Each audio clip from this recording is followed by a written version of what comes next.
Under increasing pressure from Republican supporters, President Donald Trump weighing in on the Jeffrey Epstein case. The president today saying Attorney General Pam Bondi should release what he calls whatever she thinks is credible. Michelle Fisher live in our newsroom with new details on this growing controversy that just doesn't go away. Michelle.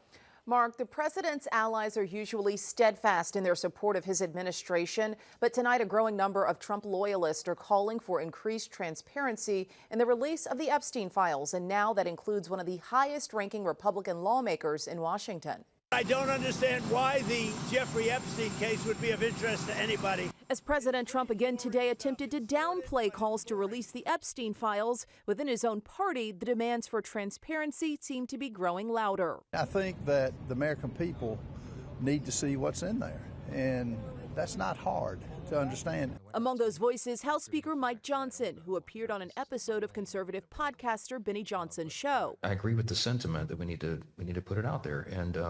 And you know, Pam Bondi, I don't know, when she originally made the statement, I think she was talking about documents, as I understood it, they were on her desk. I don't know that she was specific about a list or whatever, but she needs to come forward and explain that to everybody. The president now urging Attorney General Pam Bondi to use her discretion. The credibility is very important, and you want credible evidence for something like that.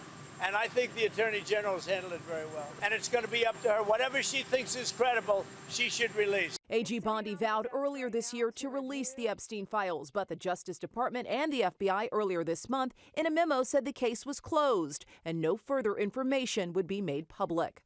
Bondi with this to say today after she was asked about the president's latest comments. Today, our memo speaks for itself, and we'll get back to you on anything else. I haven't seen all of his statements today. Attorney General Pam Bondi went on national TV and said that Jeffrey Epstein's client list was, quote, sitting on my desk right now.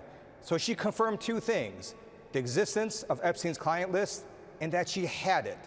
Where is it now? Lawmakers are also hoping to get answers from Epstein's convicted associate, Ghislaine Maxwell, who is currently serving 20 years in prison for sex trafficking.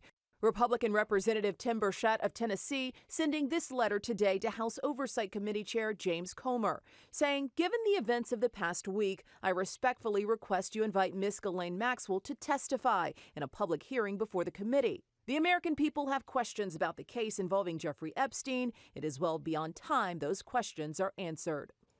And today, California Democratic Representative Ro Khanna joining forces with Kentucky GOP Rep Thomas Massie on bipartisan plans to pursue a procedural gambit to trigger a House vote on legislation called the Epstein Files Transparency Act. That would be a bipartisan bill that would require the Attorney General to release the files within 30 days. Live in the newsroom tonight, I'm Michelle Fisher, ABC 7 Eyewitness News.